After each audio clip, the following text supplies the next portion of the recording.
Student life में दुइये गो distraction है, एक मोबाइल और मोबाइलवा में जिससे बतिया रहा है। अगर हम एक एक फीट अगर 50 जगह खोदेंगे ना तो 50 फीट खुदेगा लेकिन पानी कहीं से नहीं निकलेगा। लेकिन एक ही जगह पे कंटिन्यूअस 50 फीट खोद देंगे ना तो पक्का पानी निकल जाएगा। बिल्कुल तो विद्यार्थी सबको भी एक बड़ी खराबी होता है, थोड़ा सा इस बुक को पढ़ ले, थोड़ा इसको पढ़ ले, थोड़ा थोड़ा के चक्कर में कहीं हर जगह से चुका। नमस्कार दोस्तों, रेलवे की वैकेंसी आ चुकी है और 5696 जो एलपी की वैकेंसी आई थी, हालांकि सीट तो नहीं बढ़ा लेकिन रेलवे की तरफ से काफी सारा नोटिफिकेशन छात्र हित में दिया गया। काफी सारे लोग बोल रहे थे कि आंदोलन का प्रभाव नहीं पड़ा, लेकिन उसका प्रभाव कहीं ना कहीं सकारात्मक ये पड़ा है कि काफी सारे नोटिफिकेशन दे दिए गए हैं। काफी सारे चेंजेस भी रेलवे में देखने को मिले हैं। टेक्नीशियन के भी 9000 पद आ गए हैं। तो काफी सारी चीजें हो गई हैं और तैयारी को लेकर, जोन को लेकर जो भी रेलवे की समस्या है छात्रों के बीच में, सारे समस्याओं को लेकर हम अभी खान सर के पास हैं और काफी सारे छात्र कमेंट कर रहे थे कि खान सर से मिलिए, खान सर क्या बोल रहे हैं रेलवे पर, खान सर का बैच कब आ रहा है रेलवे को लेकर। तो सारी चीजों पर हम खान सर से बात करेंगे। सबसे पहले सर स्वागत है आपका। धन्यवाद सर। जिस तरह से देख रहे थे काफी दिनों बाद वैकेंसी आई है सर, आपका भी मानना था कि अधिक संख्या में आएगी लेकिन कम संख्या में आई। प्रोटेस्ट भी हुआ सर, हर कुछ हुआ, लेकिन कहीं ना कहीं 4-5 नोटिफिकेशन भी दे दिया गया सर। काफी दिन प्रोटेस्ट भी चला सर। प्रोटेस्ट को कैसे देखते हैं आपके नजर में? छात्रों का जो आंदोलन था कैसा था? छात्रों का आंदोलन बिल्कुल सकारात्मक था। छात्र जो भी आंदोलन किए थे उन्होंने बस एक एएलपी सीट न बढ़ी, बाकी सारी चीजें जो थी छात्रों की बातों को माना गया और छात्र भी आंदोलन कर रहे हैं। बहुत शालीनता किए वो लोग, उपद्रवी तत्वों को घुस नहीं दिए। हालांकि कुछ उपद्रवी तत्व जरूर आ जाते हैं लोग, लेकिन उसमें वो छात्र नहीं थे। वो ये बात हम गारंटी के साथ कह सकते हैं यहाँ पे। और छात्र ने काफी संयम दिखाया इस चीजों के साथ। अब समय है अब छात्रों को पढ़ाने ध्यान देना, क्योंकि सीटें भी से कट बहुत ज्यादा जाएगा यहाँ पर। 5696 एलपी है और टेक्नीशियन की 9000 पदें आ चुकी हैं सर। भी डेट दे दिया गया है, तो क्या कुछ करना है छात्रों को सर? अब छात्रों को पढ़ाई पे ज्यादा ध्यान देना होगा और साथ साथ प्रैक्टिस पे भी। जो पढ़े हैं उसको 100% कंफर्म लेके पढ़ना पड़ेगा यहाँ पर, कि जो पढ़ लिए उसे एकदम कंठस्थ होना चाहिए। बार बार रिवीजन वगैरह ना, ऐसा ना हो कि आधा पढ़े आधा भूल जाए यहाँ पर। और हर चीज पर इक्वल फोकस देना है। ये नहीं कि मैथ पढ़ लिए तो साइंस छोड़ दिए, ऐसा नहीं होना चाहिए यहाँ पे। अगर रिजल्ट किसी भी एग्जाम में अगर रिजल्ट चाहिए तो बैलेंस करना होगा। कहाँ बैलेंस नहीं चलता है? जैसे किसी को बीपीएससी है, मैथ छोड़िए देगा तो चलेगा उसका, 150 क्वेश्चन में से 10 गो मैथ रीजनिंग पूछता है तो वहाँ छोड़ सकता है। रेलवे में यहाँ नहीं छोड़ सकता है। यहाँ छोड़ देंगे तो सब चौपट हो जाएगा, खराब हो जाएगा। यहाँ तो सर रिजल्ट मेकिंग सब्जेक्ट ही मैथ और रीजनिंग। हाँ, वो मैथ रीजनिंग बहुत अच्छा खासा स्कोरिंग कर देता है, क्योंकि साइंस जी के ये वाला पोर्शन होता है ना, कमो बेश सब बच्चे जानते हैं तो थोड़ा बहुत वहाँ पे। लेकिन मैथ रीजनिंग अगर खराब हुआ तो स्कोर नहीं हो पाता है। सिलेक्शन होने के बाद भी क्या हो जाता है ना कि मेरिट लिस्ट में नहीं बन पाता है। तो ऐसा काम की क्या करेंगे कि एक और सेलेक्ट हो जाए, फिर बाद में जाने के बाद मेरिट ना बने। बिल्कुल सर। जोन का जहां तक सवाल है सर, कुछ जोन में थोड़ा ज्यादा सीटें हैं, हालांकि सीटें तो कम है लेकिन उसी के अनुसार कुछ जोन में कुछ ज्यादा सीटें हैं और कुछ में एवरेज है सर,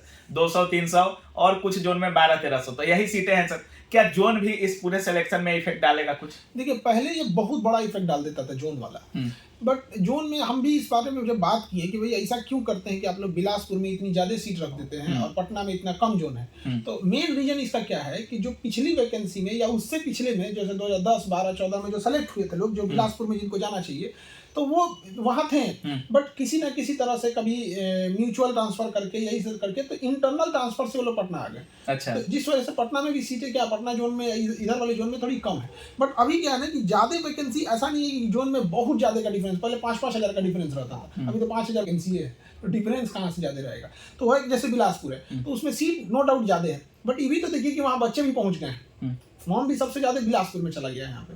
तो ओवरऑल में ना ये बहुत बड़ा इफेक्ट नहीं डालने वाला है सर। पिछले बार देखा जा रहा था, जैसा क्वेश्चन पूछ रहा था एलपी में, बहुत सारे फंसाने वाले सवाल आ रहे थे सर। मैथ रीजनिंग भी पूछ रहा था तो टाइम टेकन पूछ रहा था। और इस बार भी अगर बात करें तो मात्र 60 मिनट समय दिया गया है और 75 सवाल है सर। पीटी की बात करें तो कैसे करना है सर? टाइम मैनेजमेंट बड़ा इफेक्ट डालेगा इस बार। टाइम को कैसे मैनेज करना है सर? देखिए, जितने भी इसमें ना मैथ रीडिंग टाइम टेकिंग ज्यादा हो जाता है, तो इसमें बच्चों को क्या है ना कि एक अपने मन से ना जब चैप्टर को पढ़ लेते हैं, मैथ हो या रीडिंग, इन दोनों खास करके इसी चीज को, चैप्टर को, तो अपने से एक ऐसा क्वेश्चन डिराइव करे जिसमें 4-5 क्वेश्चन का कंसेप्ट एक ही में हो। ऐसे हर चैप्टर का 10-10 क्वेश्चन तैयार करें, यानी वो एक क्वेश्चन है लेकिन उसको सॉल्व करने जाएंगे तो कम से कम 5 टाइप के कंसेप्ट एक ही साथ क्लियर होते जाएंगे। तो ऐसे सेट करके वो अपने से प्रैक्टिस करते रहेंगे, ताकि जब एग्जाम हॉल में पहुंचेंगे तो एग्जाम हॉल में टफ क्या करेगा, 3-4 कंसेप्ट एक ही क्वेश्चन में डाल देता है, जिस वजह से थोड़ा लेंदी हो जाता है। और दूसरा भी क्या है ना कि कई बार पढ़ाने के भी अप्रोच में गड़बड़ हो जाता है कि एग्जाम टफ है लेकिन वो अलग डायरेक्शन में टफ है। अब जैसे कोई, अब शिक्षक लोगों को भी क्या है ना कि एग्जाम किस हिसाब से टफ कर रहा है उस हिसाब से करना है। अब जैसे हमको क्वेश्चन सेट करना है, हम ये कैसे सेट करेंगे कि नहीं बनना चाहिए तो कभी ना बनेगा, कोई सेट कर देगा। बिल्कुल सर। एक विद्यार्थी को भी अब दे दिया जाए कि क्वेश्चन सेट करोगे किसी से ना बने, तो ऐसा सेट करेगा क्वेश्चन की बनबे ना करे। तो ऐसे मानसिकता से थोड़ा सा बचना है यहाँ पे। बिल्कुल सर। काफी सारे छात्र, पहले ये बता दीजिए कि आपका रेलवे का बैच कब आ रहा है? काफी सारे छात्र हमको व्हाट्सएप मैसेज भी कर रहे हैं, कमेंट भी कर रहे हैं कि हम अभी तक वेट कर रहे हैं सर के बैच का, क्योंकि वैकेंसी कम है सर और महंगा कोर्स छात्र खरीदने वाले हैं नहीं। क्या कुछ किया है सर रेलवे के छात्रों के लिए? हर एग्जाम में फी आपने कम किया है, टीचिंग में ऐसा आपने हर कुछ किया है, जो फी का लेवल होता है उसको कहीं ना कहीं सारे टीचर भी अब कम करने लगे हैं, वो आपका देन है सर। रेलवे के छात्र के लिए खान सर क्या कर रहे हैं? ये हमारा भी मुख्य उद्देश्य यही रहता है कि पूरी इंडिया में, न केवल मेरा, पूरी इंडिया में एक फी एक नॉर्मल गुरु दक्षिणा के तौर पे लिया जाए। हमारे यहाँ भारत में तो फीस का कल्चर ही नहीं था, गुरु दक्षिणा का कल्चर था। लेकिन अब क्योंकि हर कोचिंग चलाने का भी अपना एक एक्सपेंस होता है, तो वो उस हिसाब से उसको मीट करके रखना चाहिए यहाँ पे, लेकिन फिर भी एकदम मिनिमम रखना चाहिए। और आप देखे होंगे कि रेलवे की वैकेंसी में जो लोग प्लान बना रहे थे कि हम 20,000, 30,000, 40,000 लेंगे, उन लोग सब चौपट हो गए। तो ये बस मुख्य उद्देश्य रहता है कि हमको फी ज्यादा बढ़ने नहीं देना है। बिल्कुल और यही बात यहाँ पे तो हम लोग तो बस वही 499 इसी सबके फीस 499 में सर। हाँ, पूरा इसी में कंप्लीट कर देते हैं। कंप्लीट में क्या मतलब?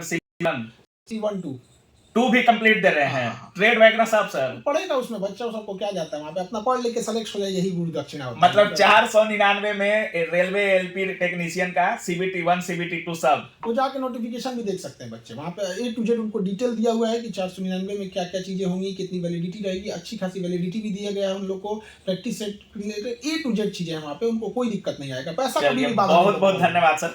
अगर कोई फी को लेकर कुछ कर सकता है तो वो खान सर कर सकते हैं। खान सर का ये टारगेट रहता है कि हम छात्रों से वो चीज निचोड़ लें जो छात्रों की सबसे बड़ी प्रॉब्लम है, और सर ने ऐसा कर दिया है कि सारे टीचर फी को लेकर कहीं ना कहीं अभी देखिएगा तो लगभग 1,000, 1,500, 2,000, कहीं कहीं आपको देखने को मिलेगा 15,000, 20,000। हालांकि फैकल्टी पर आप लोग एडमिशन लीजिएगा। हम बार बार कहते हैं कि अगर आपको फैकल्टी अच्छा मिल रही है तभी आप एडमिशन लीजिएगा, किसी एक शिक्षक को देखकर एडमिशन नहीं लेना है, वो आपके रिजल्ट पर काफी इफेक्ट पड़ेगा, फिर 10 जगह दौड़ना पड़ जाता है बीच में। सर बुक्स की बात करें, रेलवे में कौन कौन सी बुक्स को प्रीफर करना चाहिए सर, या छात्रों को कोई एक ही बुक, क्या कुछ बोलिएगा बुक्स? देखिए, जिनके पास अगर पहले से कोई बुक्स है तो बहुत ज्यादा बुक्स पे नहीं जाना चाहिए, हम तो पहले कहते हैं यहाँ पे बहुत ज्यादा, लेकिन हाँ बुक्स ऑथेंटिक होनी चाहिए यहाँ पर। जैसे हम लोग एक रेलवे के साइंस के लिए एक बुक लिखे थे, तो उसमें ना हमने सबसे बड़ा चीज क्या किया कि पहले क्या होता था कि एग्जाम वाइज होता था कि इस चैप्टर से किस किस एग्जाम में कितना है। अब क्या किए थे हम उसमें कि एक ही चैप्टर से अलग अलग एग्जाम में किस लेवल का क्वेश्चन आता है। जैसे वेक्टर है, स्केलर है, तो उसमें SSC का तरीका अलग है, कमीशन का तरीका अलग है और रेलवे का तरीका अलग है। तो उस बुक में ना एग्जाम वाइज बांट दिया है। अब जैसे कोई बच्चा पढ़ रहा है, सपोज कि वो मैथ लगा रहा है, तो उसको लगेगा कि हम मैथ ये CGL में पूछा था, लेकिन जरूरी नहीं कि जो तरीका CGL में पूछने का वही तरीका रेलवे का हो जाता है, कंप्लीट अलग हो जाता है। तो उसको बुक ये देखना चाहिए कि उस टाइप पे है कि नहीं है। हालांकि जो हमारी बुक थी उसमें 12,000 से ज्यादा सवाल थे, तो उसमें हर टाइप का हो गया था कि उसमें ऊपर ही स्टार्ट कर दिए थे कि SSC के लिए है, स्टेट के लिए, ये रेलवे के लिए, तो कुछ बहुत जरूरत से ज्यादा ही है वो। लेकिन जो बुक है उनके पास, वो कोई भी एक बुक को लेके उसको कंठस्थ कर दे एकदम, उसको बार बार उसी को प्रैक्टिस करते रहे। क्योंकि अगर हम एक एक फीट अगर 50 जगह खोदेंगे ना तो 50 फीट खुदेगा, लेकिन पानी कहीं से नहीं निकलेगा। लेकिन एक ही जगह पे कंटिन्यूअस 50 फीट खोद देंगे ना तो पक्का पानी निकल जाएगा। बिल्कुल। तो विद्यार्थी सबको भी एक बड़ी खराबी होता है, थोड़ा सा इस बुक को पढ़ ले, थोड़ा इसको पढ़ ले, थोड़ा थोड़ा के चक्कर में कहीं हर जगह से चौपट हो जाता है। एक किसी को पकड़ लो, जो भी बुक है, इतना भी पैसा बर्बाद करने की जरूरत नहीं, अगर है तो फिर वही सही है, नहीं तो कोई भी, और उसी को पूरा बेहतर ढंग से, उसी को इतना प्रैक्टिस करके, उसी पर कंठस्थ करके, उसी पे एकदम पकड़ बना लेना चाहिए ताकि आगे काम करे। सर मॉक को लेकर, टेस्ट सीरीज को लेकर क्या कुछ बोलिएगा? क्योंकि रेलवे में टाइम मैनेजमेंट है और ऊपर से लेकर सवालों की संख्या भी अच्छा खासा और टाइम टेकन रहती है सर, तो काफी सारा प्रैक्टिस का भी जरूरत होता है इसमें। कैसे करना है sir test series? Time management, test series के चक्कर में कई बार टाइम मैनेजमेंट खराब हो जाता है। हम अगेन बताते हैं कि टेस्ट सीरीज जो होता है उसको सेट करने का तरीका होना चाहिए कि ये एग्जाम के हिसाब से है कि नहीं। अगर यही दिखाने पे लग जाए आदमी कि नहीं हमारे यहाँ का टेस्ट सीरीज बहुत टफ है, तो फिर उसमें बच्चे होपलेस हो जाएंगे, उसको एग्जाम से कोई लेना देना ही नहीं है। अगर हमको पता है कि सामने से बकरी आ रही है तो बकरी के हिसाब से हथियार ले जाएंगे। अब कोई हल्ला करेंगे हाथी आ रही है, हाथी आ रही है, तो हथियार ना बर्बाद हो रहा है।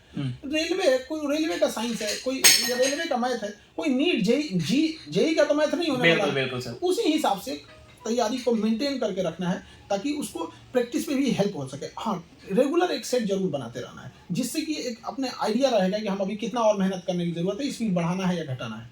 सर पेमेंट को लेकर जो फॉर्म भर रहा था पहले, काफी सारा पेमेंट में दिक्कत आ रहा था, या ऐसा कुछ हो रहा था कि काफी प्रॉब्लम हो रहा था फॉर्म भरने में? कभी हम लोग का वो रजिस्ट्रेशन हो जा रहा था, फॉर्म नहीं अप्लाई हो रहा था, तो कभी पेमेंट फंस जा रहा था, लेकिन इस बार कुछ अंतर देखने को मिल रहा है सर, क्या कुछ उसमें हुआ है बदलाव? बैंगलोर की टीम थी, जब हमारी बात हो रही थी तो ये पेमेंट देखने की टीम बैंगलोर रेलवे बोर्ड की पटना टीम नहीं देखती है, उसको ना बैंगलोर टीम देखती है पेमेंट वगैरह। तो वहाँ हम ये बात को बताए थे कि पेमेंट गेटवे को लेकर, तो उन्होंने कहा था कि इसको सुधारा जाएगा, और उन्होंने बहुत बेहतर ढंग से सुधारा, और ये सुधार बैंगलोर से हुआ है, और थैंक्स कहते हैं बैंगलोर की टीम को कि उन्होंने इस चीज़ को सुधारा है। तो पहले जो फेलियर रेशियो होता था पेमेंट का, अभी के टाइम पे दिखेगा उतना फेलियर रेशियो नहीं है। 100% तो कोई चीज़ कभी भी नहीं हो सकती है, बिल्कुल बिल्कुल। तो थोड़ा बहुत होता है, लेकिन बहुत सुधार आ गया है। फिर 1 हफ्ते का विंडो दिया गया है कि अगर कोई भी चीज़ को अगर एडिट करना है तो उसको 1 हफ्ते की विंडो में वो कर सकते हैं। बिल्कुल सर, हमारा बार बार नजर आपके टेबल पे कुछ रखा हुआ है, थोड़ा दिखाइएगा।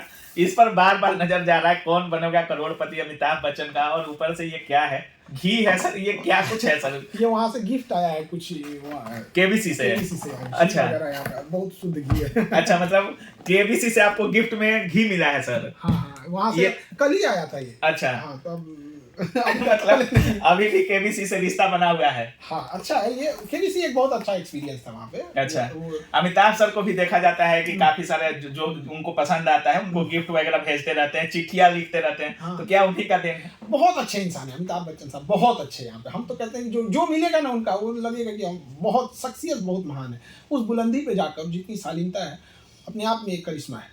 चलिए, बाकी लास्ट में रेलवे के छात्रों को क्या कुछ बोलिएगा? मन लगा के पढ़ाई कीजिए। रेलवे के जितने छात्र हैं, चाहे जिस सेक्टर के छात्र हैं, यहाँ पे पढ़ाई के सिवा कोई रास्ता नहीं होता है।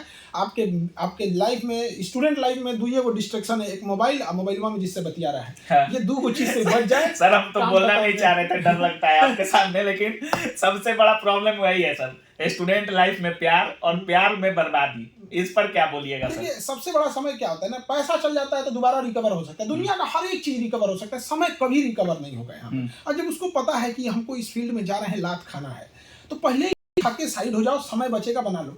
जीवन में कुछ रिश्ते किराए के मकान की तरह होते हैं, चाहे जितना सजा लीजिए कभी अपने नहीं होंगे। अच्छा। और ये विद्यार्थियों को समझना चाहिए कि किसी को चाह लेने से कोई अपना नहीं हो जाता।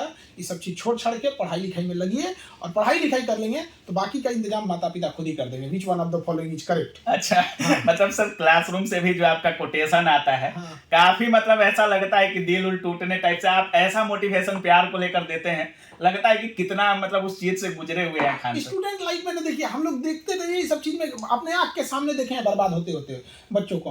हम लोग के साथ एक बहुत पढ़ने में अच्छा बच्चा था, बहुत बेहतरीन, 11th में वो सुसाइड किया था इसी सब चक्कर में। 11th में क्या एज होती है? बिल्कुल दहल गया था, एकदम दिल दहल गया, डर गए लोग, बहुत खतरनाक चीज है ये सब चीज।